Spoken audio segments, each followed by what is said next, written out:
Today, I'd like to talk about Dmitry Glukhovsky's Metro 2033. The tunnel stretched into the kingdom of rats, where even the most hopeless adventurer wouldn't dare go.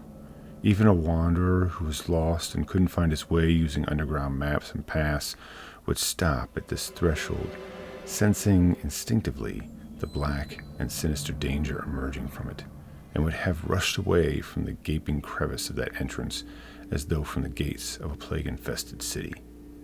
No one bothered the rats. No one descended into their domains. No one dared to violate their borders.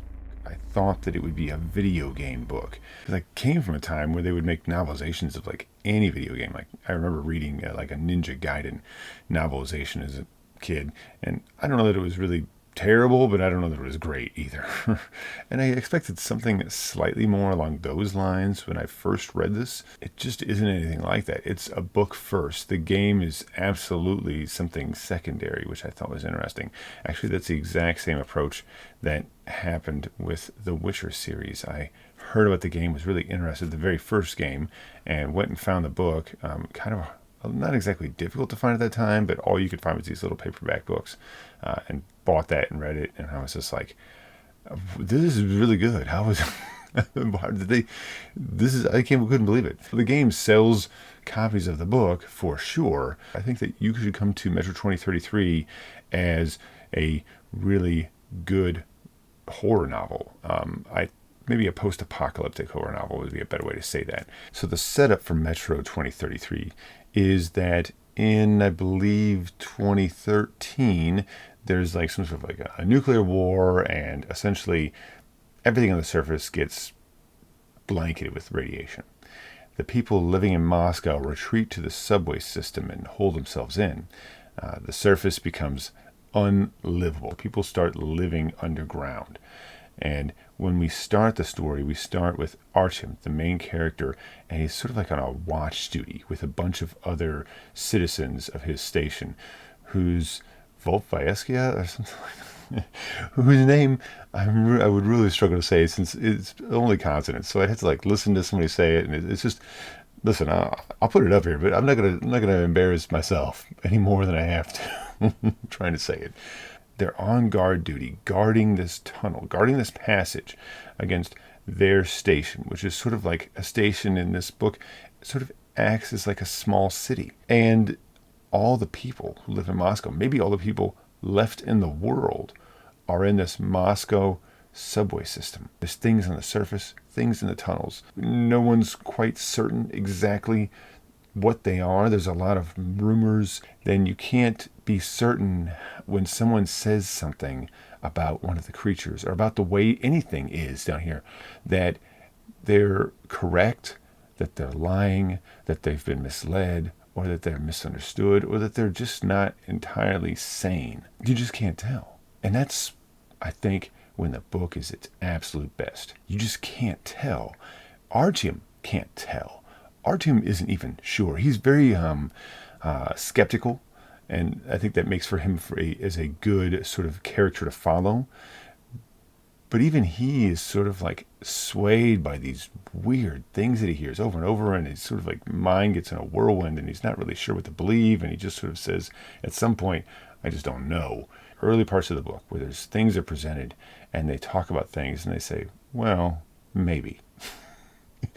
I think that works so well in this book, and it invokes this really excellent mood. But before I get too much into the mood, let me finish with the setup. Artyom, on guard at his station, encounters Hunter, who knows his adopted father. Hunter needs to talk to him. And when Hunter, when talking to his father, realizes that his father is sort of like not very mentally strong anymore, that he sort of like has this paranoia, that everybody in the station has this paranoia. And Hunter, in talking to Artyom, understands that there's an intrinsic danger to this station and maybe the entire metro. He goes off and he says, if I don't come back, Artyom, I need you to go to Polis, one of the very powerful stations far away, and deliver a message. Hunter doesn't make it back, and Artyom has to leave. And he goes through this sort of like I don't know, almost like like a travel type story, as he journeys to different locations and tries to survive, all to deliver this message for Hunter. And the book has a very interesting and slightly anticlimactic, or at least unexpected ending. This was originally written in Russian, and I believe that Dmitry translated himself, the writer. That's quite a feat to have translated over to English. You can tell when you read this book that it was translated. You can tell that it's that the person who wrote the story is not a native English speaker. You can sort of feel that because certain descriptors or just sort of like sentence structure is just a little bit, I don't want to say off, but maybe stilted, just a little bit not quite correct. And that's great because as an American reader, it has a feel of being Russian when you hear it, when you read this story, not just the place names and all these other things, but the choice of sentence structure has a sense of being like from Slavic language and of being Russian. And I think that really is to the book's benefit. Great handle of dialogue and these characters back and forth that, yes, does sound a little bit to an American ear slightly maybe cliche in a sense. And that's again part of that slightly stiltedness to the language translation. But again, that's a benefit. And I think that's sort of like harping on the same word in the same way that like Lovecraft like harps on certain adjectives really works for Lovecraftian fiction. Here in Dmitry's 2033, that sort of harping on certain language words and sort of like reiterating those words over and over again kind of sort of gets in your head. It sort of does something. It doesn't feel like a gimmick here because it's part of the struggle of translation. So it's actually like a really amazingly well-written book, considering that it was translated and it still held up so well, and that the translation sort of adds another dynamic to the story that only an American audience would be able to benefit from. I kind of think that's pretty amazing. I don't know that it's quite as true for the Witcher series. I always kind of like slightly amazed when I read those books that they're come off so well, that they sort of translated so pleasantly. But I always, when I think of this book, I think of that because I read them at a very similar time. Both books were sort of translated into English in a very similar time period, and I read them like shortly after they were translated, before they were popular. Okay, enough of that. I just couldn't believe when I read this story that it just was terrifying. It's maybe one of my favorite horror books that I've ever read because it just evokes certain moods so well. When I mentioned earlier that Artyom has a stepfather, or sort of like an adopted father, the story behind that, how Artyom's adopted father saves him. I've read that section of the story a few times because I've like meant to reread this book a few times and started it and only got so far. So I've read that section a few times. The very first time I read that section, at work, in a busy lunchroom on my break, and I had the hair on the back of my neck standing up. I mean, it just is such a great build up at the beginning of that novel. The beginning of the novel is just great. I just love how these characters are sitting around this sort of like campfire, and they're sort of guarding this tunnel, and they're sort of telling each other stories. So it's sort of like they're kind of giving you an insight into the world. That's kind of what's happening. But they're doing it in character dialogue, and they're relating these maybe half-true stories, these sort of like hearsay stories. You're not really sure if that's how this station was killed, or if that's what the Dark Ones are really like, or if this is really true, or that is really true, or if this thing over here really happened. And one character will say, oh yeah, for sure. And it's like, oh, I hadn't heard that. And they're like, oh, it just happened. And you're just not really sure what's going on. It's not a crystal clear picture. Even each one of these characters knows something the other one doesn't, or seems to, or has a different perspective. And you're really not sure which one's right. And maybe none of them are very right. The first third of the book, I'd say, is sort of like like a series of like it feels like a series of like ghost stories almost. Like the characters creeping each other out, telling each other stuff about the metro and how the metro is, and you're sort of learning about the metro system and these tunnels, and just like kind of thinking, you're not really sure how anybody can survive down here, and it's incredibly creepy. It's so good. I'm gonna stop saying that. So in the second part of the novel, as we leave this ghost story phase, Artyom travels between these different stations, and he has these experiences with different governmental systems and systems of belief. And it's a very disillusioned view. Like I said, he's abused and captured and sort of becomes an indentured servant, and just sort of like has these sort of seemingly random-ish sort of encounters where he sort of stumbles into one problem after another, and just sort of like trying to drive himself through, and he sort of gets like mentally exhausted and sort of fed up with all these different sort of petty ideas and beliefs that these different stations seem to like sort of symbolize. Everyone in this metro is sort of like a little bit crazy, because they all sort of know that like it's all kind of winding down, that there's a clock ticking on the entire metro system, that there's only so long that we can survive down here. And that sort of mood is sort of like driving everyone to be sort of extremist in one variety or another. There's no half measures, it seems, in these sort of like the practices of the different metro stations. That's an all or nothing. It's an all-in sort of experience. Horrors that had sort of been suggested and presented to us for a long time start to get unveiled, and we get a closer look at them.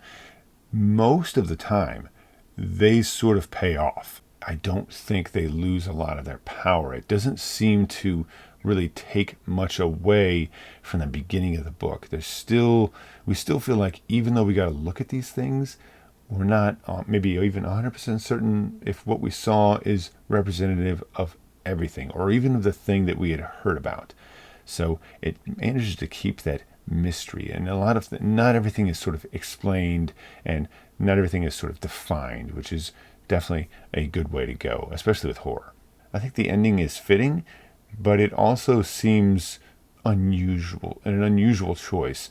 So I've not read Metro 34 or 35, and there's two sequels.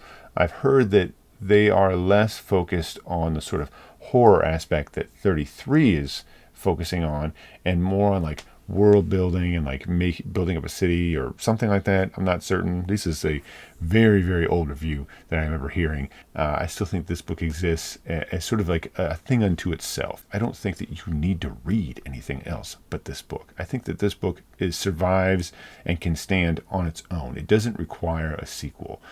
I would say probably, and what it sounds like also, that maybe a sequel would only maybe serve to take a little bit away from what this book tried to do. A lot of times books like this, you want more, and then if they give you more, you're kind of like regret it. You kind of like, you gave too much. It was like the book was too long, it didn't work. And this book is a bit long, but I feel like it's still trying to do something interesting and still sort of like creepy and horrifying, even pretty far into the book. I remember getting sort of like the hair to stand up on the back of my neck or something early, and then there's the scene where we find out how Artyom and his stepfather first met, and that scene is kind of harrowing, and then it happened again, and at that point, I think when it happened the fourth time, I thought, okay, so basically this book is just like going to be able to get me like nonstop. It could just sort of creep me out all the time, and I'm like, that's pretty amazing. I don't know of any other book that I've ever had that experience with. I don't know why this book particularly got underneath my skin when I first read it, but I really, really have not had that experience in any other story, except for maybe like the Amityville Horror or something. But even then, it was only like one or two times. And something in this book, it was he was just able to repeat it and repeat it and repeat it. There is action in this book. There's plenty of like shooting and stuff. But like I said, Artyom himself is not a particularly like heroic character, in the sense that Artyom isn't kicking down the door and blasting monsters left and right, and and getting into fistfights with stuff. That's not the kind of character that Artyom is. He sort of idealizes characters like Hunter, who are sort of that way. But Artyom himself is never that competent. And that does bring to mind the mention of Stalker, because I they mention stalkers in here, and I know that stalkers are a thing, but honestly, I'm going to be honest here. I didn't look it up. I believe that the concept of stalkers is older than this story, but I'm not really sure. I thought that the stalker concept came from somewhere else, and rereading this and thinking about it, I'm thinking maybe the stalkers are for something else. I don't know if it's from Roadside Picnic, which I have not read and really want to read. I'd probably be on a short list. I don't know where stalkers come from exactly. I'm not sure that they come from here, but I know they're mentioned in here. So I don't know if it's a concept that Dmitry is playing on that already existed, or if it came from this book. I guess if I find out, I'll let you know. One other little tidbit, I guess, early in the book when we're sort of getting this sort of like, I guess you would say sort of getting information and getting the world building so we kind of understand the metro system. They talk about how they have pigs and how they have mushrooms and they make tea from the mushrooms and all this sort of stuff. And then there's an example of somebody saying like, well, yeah, but I was around when we still lived on the surface, and let me tell you something. I don't know what kind of mushroom that is. It's no kind of mushroom that has ever existed before. I'm not even sure that that's actually a mushroom. And those may not really be pigs. I'm not even sure that those are pigs anymore. I remember pigs, and I'm not sure if those are them. And it's this thing that you're just kind of like, are they mushrooms and pigs?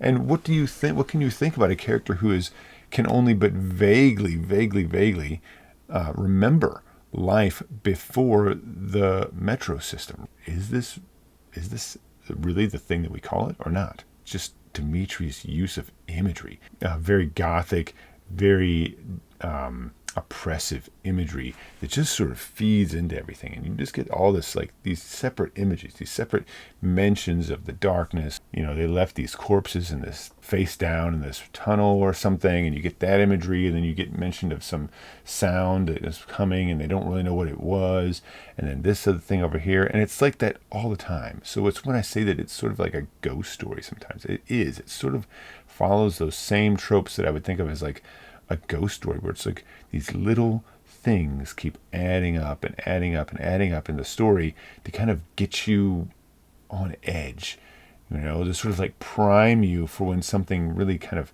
frightening or really unnerving happens. When it does, it's generally pretty successful. If you're looking for a really good, frightening read, honestly, you might be surprised, as I was, but Dmitry's Metro 2033 is actually pretty great. This is a weird copy of this book, by the way, that I have.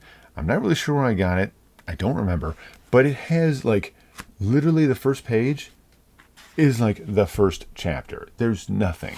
And there's nothing but an ad at the very end of the book. It's like this is a print on demand. Well, the very last page, it says it was printed in the USA in 2013. That's it. Made in the USA, Lexington, Kentucky, May 2013. This is Future Corp in the back. I don't know. I mean, it has a barcode, but it's just such a. I've never bought a book before that had no copyright on it, so I had to like look up like when was this book published. Which I don't even know if I said that. It was originally published in 2002. Yeah, 2002, and then I think it was. Then it kind of became like they made like a thing with it, like in Russia, like some sort of like a what do you call it, like a viral campaign or something to kind of promote the book, and republished it in 2005. It was translated into English in 2010, and I probably read it around that time, 2010, 2011, something like that is probably when I read it. Maybe, yeah, probably at that time. And again, I just like, it was just the most bizarre experience I've ever had, where I'm in this very loud, well-lit place, reading it on my phone while eating lunch, for it only had like about half an hour to kind of get to me. And in the process of reading this, I was just like, I wonder if anybody else can see how freaked out I'm feeling right now. Just kind of like, ugh. And I thought, okay, well, that was weird. Well, there's certainly that's never going to happen again. It must have been a weird coincidence. And the next day I'm at work and reading it, and I'm like, nope, that was not a weird coincidence. I'm like, well, that must be it. Those are probably the two best scenes in this book. And I read a little farther, and I said, okay, 3 best scenes. And then I read a little farther, and I'm like, you know what? I'm not even counting anymore. So I don't know. I guess your mileage could vary, but for me, a really great, spooky, creepy book. It just does a great job of like building up to dread. So really pleasant horror experience. Isn't weird to say that horror is pleasant or enjoyable, but somehow it is. It can be really a lot of fun when a book can really kind of get to you. That it can get to you in a way that doesn't sort of like make you depressed. Right? Because there is that thing with like depressive horror. And I do not love depressive horror, which is my biggest problem with the American version of the film The Ring, is it's so depressing. It's just like, I don't care about the scary part. The scary part's cool. But like, it's just so depressing. I'm like, I don't know if I can, that is way worse to me. I'm done. That's it. Thanks for watching. My name is Virgil. This is Literally Looks. If you enjoyed what I did here, liking and subscribing does help me. It is very difficult for me to remember to say that. That's it. Bye.